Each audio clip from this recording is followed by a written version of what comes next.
एक ऊंट था। उसकी पीठ कुछ ज्यादा ही ऊंची थी। यही कारण था कि वह ऊंची ऊंची फेंकता। एक दिन वह टहलने निकला।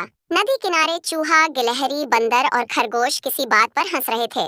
ऊंट भी जोर जोर से हंसने लगा। खरगोश ने पूछा, ऊंट भाई, तुम क्यों हंसे? ऊंट बोला, तुम्हें देखकर हंस रहा हूँ, मेरे सामने तुम सब कुछ नहीं।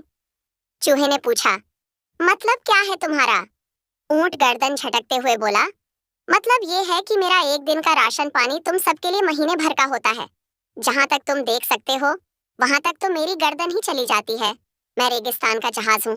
मैं वहां आसानी से दौड़ डाल सकता हूँ, बिना रुके और बिना थके।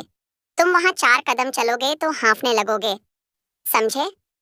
यह सुनकर गिलहरी हंसने लगी। चूहा, खरगोश और बंदर भी हंस पड़े। ऊंट पैर पटकते हुए बोला, तुम क्यों हंसे? गिलहरी हंसते हुए ही बोली, ऊंट भाई, माना कि तुम बहुत बड्ढे हो, लेकिन हर बड्ढा हर तरह का छोटा सा काम भी कर सके, यह जरूरी नहीं। ऊंट बोला, मैं बच्चों को मुंह लगाना ठीक नहीं समझता। बंदर भी हंसते हुए बोला, ऊंट भाई, नाराज क्यों होते हो?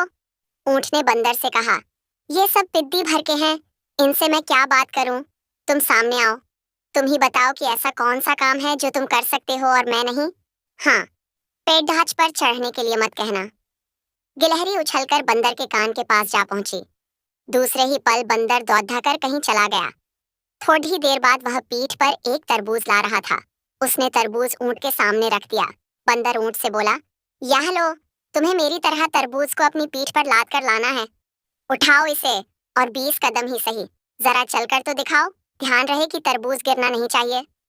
ऊंट बेचारा सकपका गया। भला वह पहाड़ जैसी तिकोनी पीठ पर गोल मटोल तरबूज कैसे रख पाता? तरबूज को पीठ पर रखकर चलना तो और भी मुश्किल काम था। ऊंट खिसियाता हुआ वहां से खिसक लिया। तभी से ऊंट अब ऊंची ऊंची नहीं फेंकता,